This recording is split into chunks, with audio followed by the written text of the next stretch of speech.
tu lebih kepada tekanan jiwa dan tekanan perasaan lah. Depresi ini adalah merupakan kemurungan. Seorang tu macam dia sentiasa burung dan dia tak banyak kawan lah. Macam tu, and then dia tend to untuk macam tak share dia punya feeling dengan orang lain lah. Tak daripada sedih tau. Bila sedih, dia akan lead pada murung, tekanan perasaan. Dia suka bersendiri, suka pendam perasaan. Dia tak suka campur dengan orang. Lepas tu mungkin terperap dalam bilik ke apa ke, some sort of that. Rasa untuk nak bunuh diri. Lebih prefer untuk menyendiri. Apa itu depresi? Depresi merupakan gangguan mental yang mampu memberi kesan negatif terhadap perasaan, tenaga, tak fokus dan sebagainya. Masalah ini sering melanda masyarakat moden masa kini. Namun, persoalannya, adakah masyarakat benar-benar faham mengenainya? Kadang-kadang kita terdengar ada pihak yang memperlekehkan golongan yang mengidap depresi, mungkin kerana mereka menganggap ia bukan perkara yang serius. Namun, hakikatnya, depresi boleh menyebabkan kematian. Terdapat pelbagai cara untuk mengatasi masalah depresi, antaranya ialah meditasi, berolahraga, perubatan, dan cara hidup sihat. Antara teknik penyelesaian masalah dalam kehidupan sebenar, iaitu depresi, pertama adalah meditasi. Meditasi adalah perbuatan duduk secara bersila dengan selesa dan menumpukan sepenuh pemikiran atau emosi terhadap sesuatu perkara yang positif secara mendalam atau perbuatan bertafakur. Meditasi juga merupakan kaedah yang digalakkan untuk menenangkan fikiran daripada bebanan mental. Kaedah meditasi. Pertama, menenangkan diri. Seseorang individu perlulah bersikap tenang dan kosongkan semua fikiran dan tidak memikirkan terhadap sesuatu perkara ketika duduk bermeditasi. Hal ini bertujuan untuk menenangkan diri dan pemikiran dengan sepenuhnya. Kedua adalah fokus kepada pernafasan.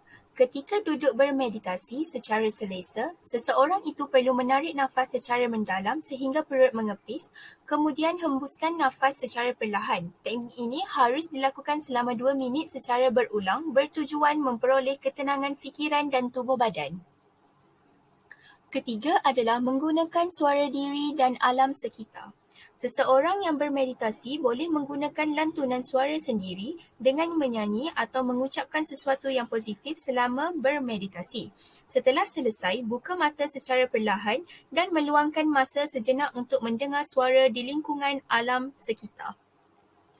Antara kebaikan meditasi, pertama, melawan depresi.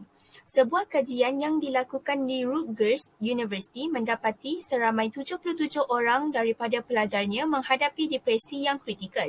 Pelajar tersebut diwajibkan mengikuti program meditasi selama 30 minit dalam tempoh 8 minggu. Hasilnya, gejala depresi berkurang hingga 50%. Kedua adalah memperkuatkan daya ingatan.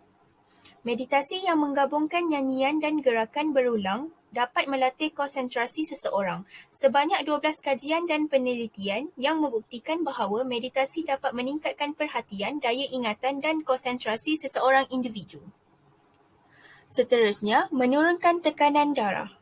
Meditasi dapat mengurangi ketegangan pada jantung sehingga tekanan darah akan menurun. Hal ini dibuktikan apabila tubuh melepaskan ketegangan, saraf yang mengordinasikan fungsi jantung dan ketegangan pada salur darah akan terkawal dengan lebih baik. Selain itu, cara bagi mengatasi depresi ialah berolahraga. Berolahraga ialah aktiviti fizikal yang terancang dan dilakukan untuk menyihatkan tubuh badan.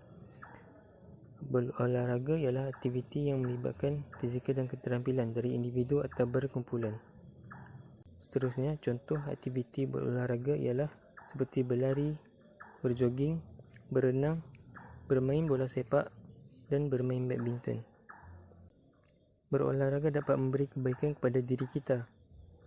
Pertama sekali, ia dapat meningkatkan suasana hati dan mengurangi perasaan depresi, cemas serta stres. Ia juga dapat membantu menurunkan berat badan. Seterusnya, ia dapat menjaga kesihatan dan memori otak. Dan akhir sekali, ia dapat membantu meningkatkan kualiti tidur. Cara lain untuk mengatasi depresi adalah melalui perubatan.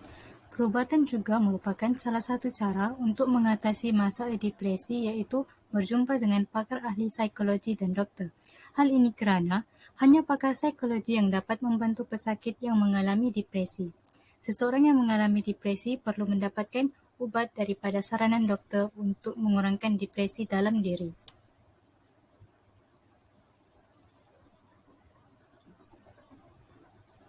Ubat depresi iaitu ubat anti kemurungan seperti ini dapat mengurangkan depresi seseorang. Namun, ubat ini perlulah diambil setiap hari seperti yang diarahkan oleh doktor. Hal ini kerana ubat ini mengambil masa 2 minggu untuk melihat kesan ubat tersebut. Jika kesan sampingan tidak menyenangkan berlaku, pesakit perlulah berbincang dengan doktor agar doktor dapat mencadangkan ubat lain. Teknik penyelesaian masalah depresi yang seterusnya ialah melalui gaya hidup sihat. Pengamalan gaya hidup sihat dan aktiviti bersenam perlu dijadikan sebagai rutin sepanjang hayat. Ini merupakan cara yang terbaik bagi mengurangkan tekanan dan mereka yang menghadapi penyakit ini dapat mengawal emosi terus berada dalam kegelisahan. Contoh gaya hidup sihat adalah dengan melakukan aktiviti bersenam. Aktiviti ini merupakan rawatan efektif dalam mengubati depresi. Dengan berjoging, mereka dapat mengurangkan tekanan yang dihadapi. Aktiviti ini boleh dilakukan selama seminggu 3 kali. Mereka juga disarankan untuk melakukan senaman yang ringan dan tidak terlalu memaksa diri. Bahkan dengan berjalan juga dapat membuatkan mereka berasa lebih baik. Oleh itu, aktiviti bersenam dapat mengurangkan pemikiran negatif dengan merehatkan minda daripada perkara yang menyerabutkan fikiran. Contoh gaya hidup sihat yang seterusnya adalah dengan pemakanan yang seimbang. Mereka yang menghadapi depresi hendaklah mengamalkan pemakanan yang seimbang supaya dapat mengelakkan stres sememang yang akan memudaratkan diri mereka. Berdasarkan piramid makanan, terdapat karbohidrat, vitamin, protein dan lemak yang perlu diamalkan setiap hari agar pemakanan mereka seimbang. Dan mereka hendaklah mengelakkan pengambilan kafein, garam dan gula kerana ia boleh menyedaskan kesihatan. Oleh itu, pemakanan seimbang membolehkan tubuh mereka sihat untuk melawan stres akibat depresi yang dihidapi. Kesimpulan. Menurut Tinjauan Kebangsaan Kesihatan dan Morbidity NHMS 2019, hampir 1,5 juta rakyat di negara didapati mengalami simptom tekanan atau depresi. Ini menjelaskan bahawa isu depresi tidak harus diketepikan dan wajar untuk diambil peduli dan dititik beratkan dalam kalangan masyarakat. Oleh itu, orang ramai seharusnya mempunyai kesedaran tinggi mengenai masalah ini kerana ianya bukan sahaja membantu orang sekeliling tetapi juga untuk diri sendiri. Natijahnya, semua pihak perlu memainkan peranan dalam mengatasi masalah depresi dan menyedari depresi boleh diubati lebih awal jika kita tahu gejalanya.